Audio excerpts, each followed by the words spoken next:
Hello, Facebook world. We're here with Dave today, answering your questions you posted about your yard. Dave has over 30 years of experience in lawn maintenance, and so he is a great guy to ask for your questions. So here are 3 questions that he's going to answer. So good morning, Dave. Good morning. Okay, so first let's talk about how do you have a vegetable garden up north without it being invaded by field mice and other pests? You know, it's funny, the field mice seem to really want to take advantage of our hard work throughout the season. So the best way to prevent field mice from coming in and feeding on your vegetables, as well as maybe damaging some of the plants, is to change the environment around the garden. Keeping weeds out is really critical. Keeping the area around the garden cut short, not allowing a lot of other plants to come close to the garden is real helpful. Mice get real nervous having to cross like a large open area because there's a number of predators that feed on the mice. So by keeping it open, that discourages them from kind of moving into your garden. Also, they love compost areas. They really thrive. They like to breed there. So positioning your compost away from the garden is also very helpful. Perfect. Thank you. Okay, how would you remove springtails from your landscape? Well, springtails are really teeny tiny insects that they mass in huge numbers. Sometimes you'll walk through your yard and there'll be like this black cloud that just comes up out of the grass or the landscape, and these are the springtails.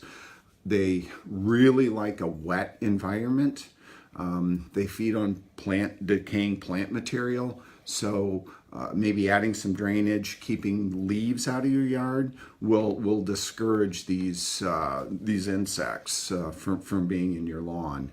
Also, they call them snow fleas because you can actually see these insects in the winter on top of your snow.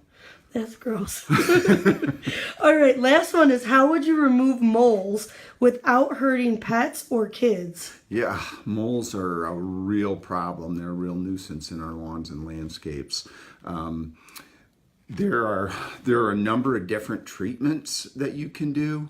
One misconception is if you have moles, you have grubs. The largest part of their diet is actually earthworms.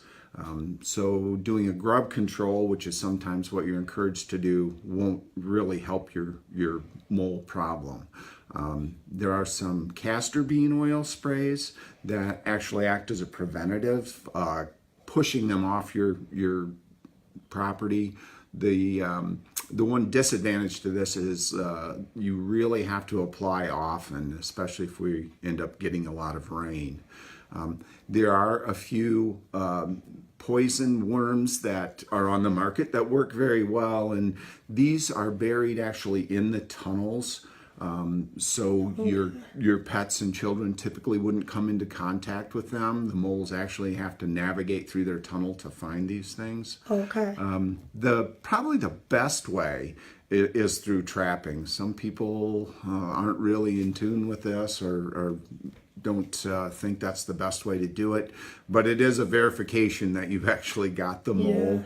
Yeah. And in setting the trap in your lawn, one thing you can do is like take a 5-gallon bucket, put it over top, put something heavy on it. That way it'll keep your pet or animal or your pet or your child from coming in contact with the trap. And most of these can be purchased at a hardware store, garden center, and pretty good instructions on how to set these things.